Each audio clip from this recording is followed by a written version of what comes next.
Mesdames et messieurs, bonsoir et bienvenue à vous dans cette nouvelle édition de votre journal de 22 heures. Voici les titres qui vous seront développés.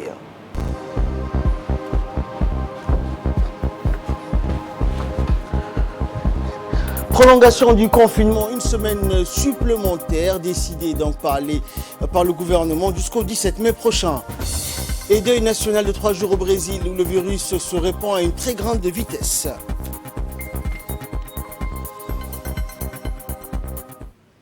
Bonsoir à tous et merci de nous rejoindre. Le Premier ministre a présidé aujourd'hui au Palais du Peuple la réunion habituelle du comité de pilotage de lutte contre le Covid-19. À l'ordre du jour de cette réunion, la prolongation d'une semaine supplémentaire du confinement, c'est-à-dire jusqu'au 17 mai prochain, ce qui portera le nombre total de la période de confinement à quasiment 2 mois.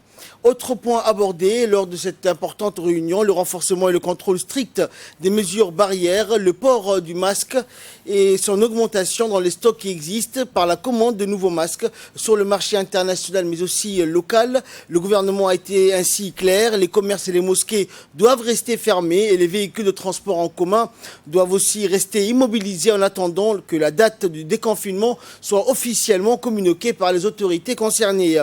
Le temps que le gouvernement se prépare, le déconfinement, la population doit continuer à rester chez elle et de respecter scrupuleusement les gestes barrières. Seule solution actuellement pour prévenir la contamination et freiner la propagation et la circulation du virus. Et dans son intervention lors de cette réunion, le Premier ministre Abdelkader Kamel Mohamed a rappelé la nécessité de respecter les consignes des autorités sanitaires pour pouvoir passer sereinement au déconfinement annoncé par le gouvernement pour le 17 mai prochain. On écoute le Premier ministre. Je vous informe que le confinement est prolongé d'une semaine, c'est-à-dire jusqu'au 17 mai. Certains pays qui avaient fait effectivement les deux confinements ont été obligés de faire marche arrière. Nous risquons, nous aussi, de tomber dans ce même piège, en faire un déconfinement très rapide. Nous allons quand même le faire, le déconfinement. Nous allons le faire, mais en posant un certain nombre de conditions. Ces conditions, il faut qu'elles soient d'abord remplies, avant tout déconfinement. Or, jusqu'à maintenant, ce que nous avons vu en ville, que ces conditions ne sont pas encore là, à savoir les mesures barrières. Certaines personnes déposent un seau d'eau devant leur commerce ou leur boutique alors qu'ils ne portent pas de masque, alors qu'il n'y a pas une distanciation sociale. Et ça, ce n'est pas admissible. La population elle-même ne porte pas de masque.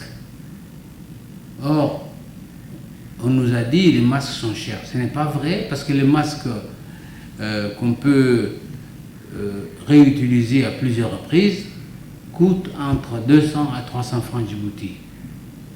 Et ces masques peuvent être gardés pendant 2 mois, 3 mois.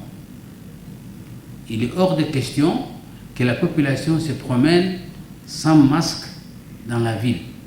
Et donc, je tiens encore à préciser, si les conditions barrières ne sont pas respectées, le confinement devra se poursuivre. Et dans la même journée d'aujourd'hui, le Premier ministre Abdelkader Kamel Mohamed a présidé à une cérémonie de décoration de la délégation sanitaire chinoise au Palais du Peuple. Cette délégation a participé durant plusieurs jours à la réponse contre le Covid-19 en étroite collaboration avec la partie djiboutienne. Au nombre 12 médecins et paramédicaux, chaque membre a été élevé au grade de chevalier de l'ordre du 27 juin. Le chef de la délégation a été élevé au grade d'officier du 27 juin. Le Premier ministre a félicité à travers cette délégation le gouvernement chinois qui a apporté son aide en cette période de crise, de pandémie de Covid-19. Le chef de la diplomatie, Mohamed Ali Youssouf, et l'ambassadeur de la Chine à Djibouti, Zhou Ruicheng, ont assisté à cette cérémonie de décoration. Et comme depuis le début de cette crise en République de Djibouti, le ministère de la Santé fait tous les jours donc son bilan concernant la situation du Covid-19. Écoutons donc les dernières informations concernant cette maladie datant du 10 mai 2020, c'est-à-dire aujourd'hui, qui nous est présentée par le secrétaire général du ministère de la Santé, Dr Salah Benoïta. Point de presse sur la situation Covid-19 ce dimanche 10 mai se dessine ainsi. 248 tests réalisés, 21 cas positifs au Covid-19, 13 cas guéris. Comme pour les jours passés, l'effort des équipes du ministère de la Santé et du comité de lutte contre l'épidémie de Covid-19 se poursuit sans relâche pour rechercher, tester et prendre en charge les cas de contact. Un nombre de cas positifs plus important que le nombre de patients guéris est aujourd'hui encore enregistré. Mais la tendance est vers la guérison progressive de l'ensemble des personnes admises dans les hôpitaux sans complications particulières. Il faut signaler que nous avons dépassé le nombre de 15 000 tests effectués depuis le début des opérations de dépistage au mois de mars dernier sur l'ensemble du territoire national. Cela a permis de freiner et de contrôler la chaîne de transmission épidémique par la détection en amont des cas positifs sur des personnes asymptomatiques. Toutefois, nous réitérons nos consignes les plus strictes pour le respect des mesures barrières, dont le lavage de mains fréquent pour une prévention efficace. Pour vous protéger et protéger les autres. Pour ce qui concerne le bilan global, il se dénombre comme suit. 15 304 tests réalisés, 1210 cas se sont révélés positifs, 847 cas sont déclarés guéris, 3 décès au total. Merci, restez chez vous. Et dans le cadre de cette lutte donc, contre le Covid-19, le ministère de la Santé, en collaboration avec le ministère de l'Intérieur, a lancé une opération conjointe de désinfection des espaces publics. Aujourd'hui, ces activités sont conduites sur le terrain par les équipes de l'UNSPD et de la protection civile. Cette campagne de désinfection renforcera le dispositif de prévention mis en place par le ministère de la Santé à travers les consignes sanitaires générales très régulièrement rappelées et en particulier les gestes barrières. Elle vise tous les quartiers ainsi que les grandes artères de la ville de Djibouti afin d'enrayer la propagation du Covid-19. Ces activités de désinfection qui vont durer 2 semaines permettront de prévenir les risques de contamination et limiter en conséquence la propagation du virus. Aussi, le ministère de la Santé appelle la population à pleinement coopérer avec les équipes techniques et faciliter le déroulement de ces opérations.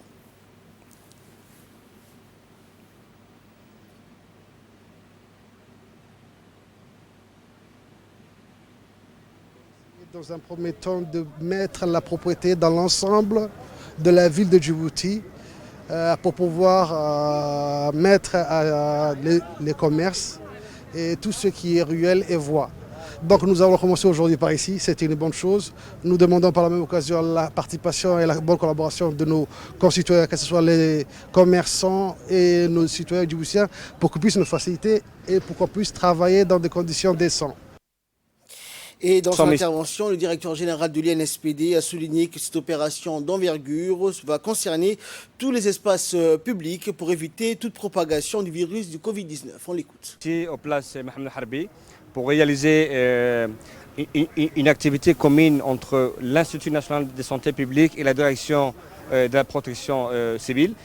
C'est une activité commune qui répond à la demande de notre gouvernement, qui consiste aux procédures de déconfinement. Cela veut dire que des activités de désinfection vont se réaliser jour par jour, en commençant aujourd'hui ici, là où nous sommes.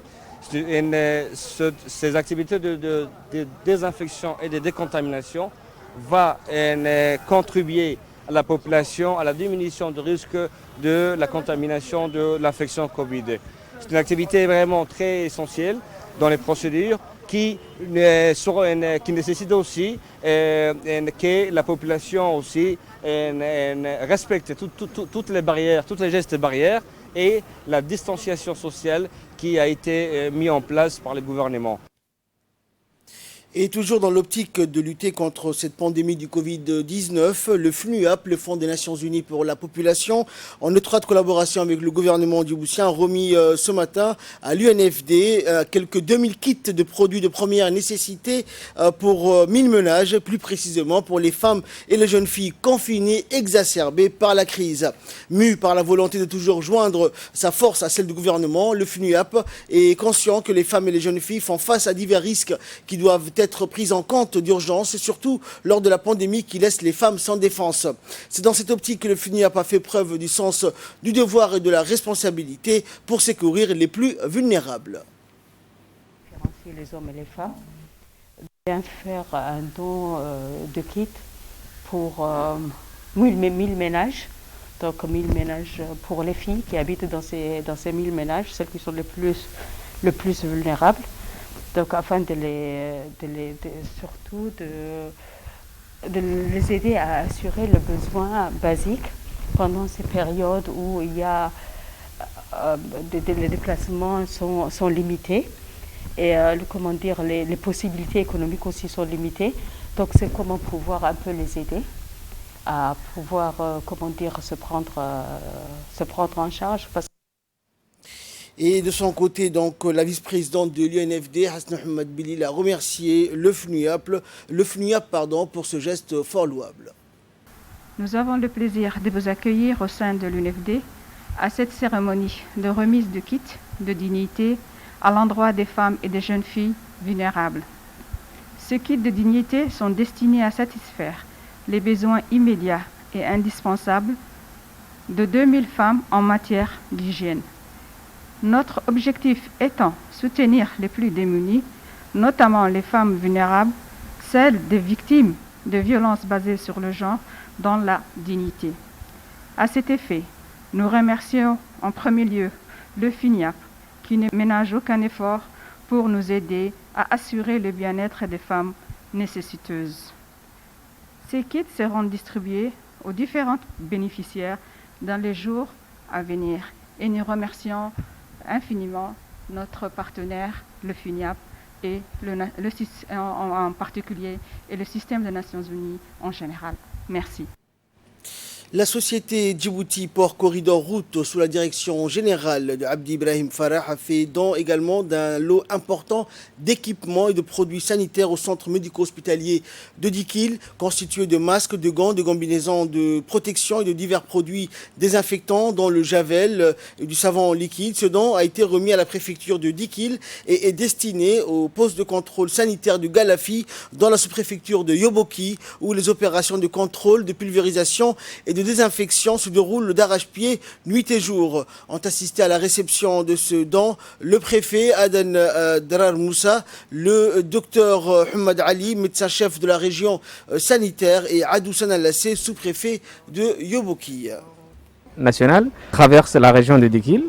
Donc nous souhaitons que ce partenariat se développe encore plus et soit renforcé davantage. Donc la région ainsi que le pays tout entier vous doit grande chandelle parce que vous nous permettez aujourd'hui, vu que le seul mouvement des voitures qu'il y a sont les cargos.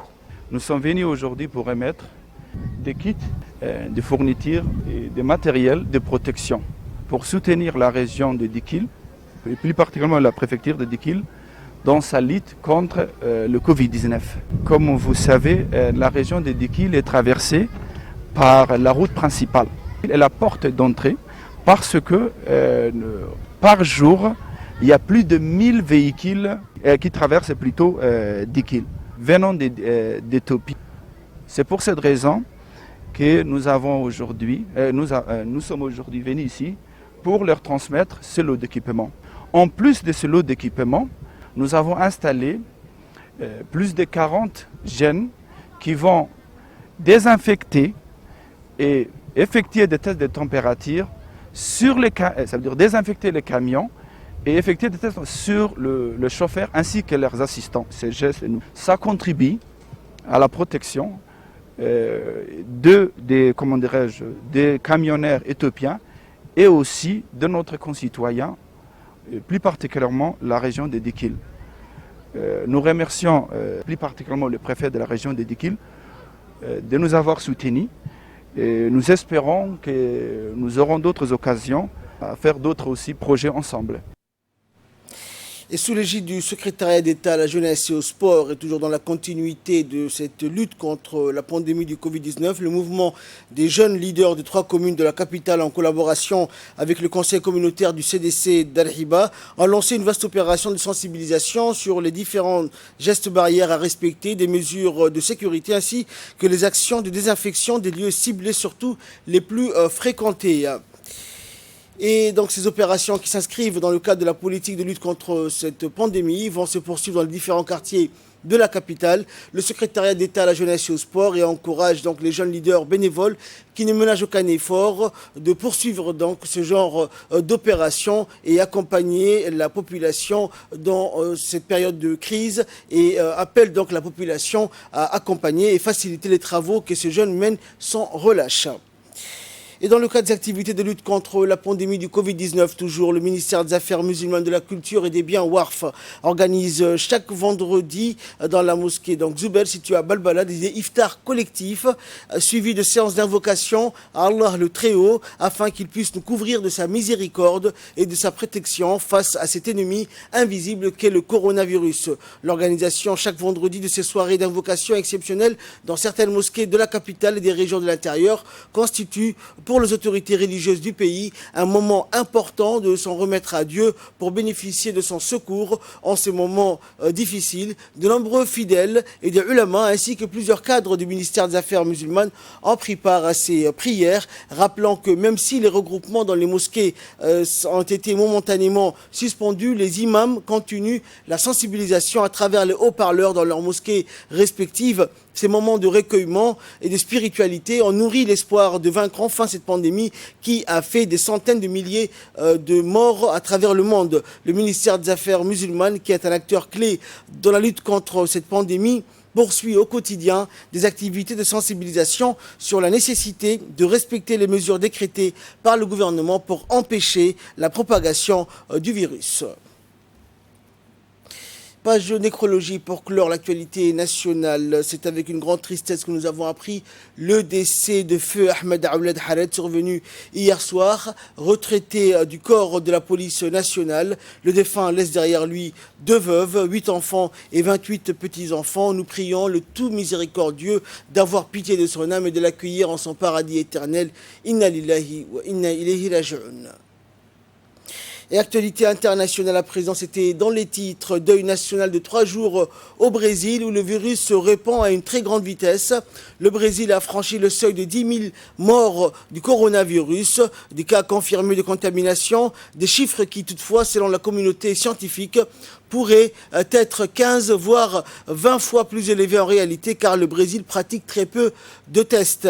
Au rythme élevé où progresse le Covid-19, le pays de 210 millions d'habitants le plus touché d'Amérique latine pourrait être en juin le nouvel épicentre de la pandémie qui a fait au moins 276 000 morts dans le monde depuis son apparition en décembre en Chine. La crise du coronavirus a donné lieu depuis mars à des affrontements incessants entre le chef de l'État hostile au confinement et au nom de l'activité économique et les gouverneurs et maires qui ont instauré ces mesures confortées par le soutien de la Cour suprême.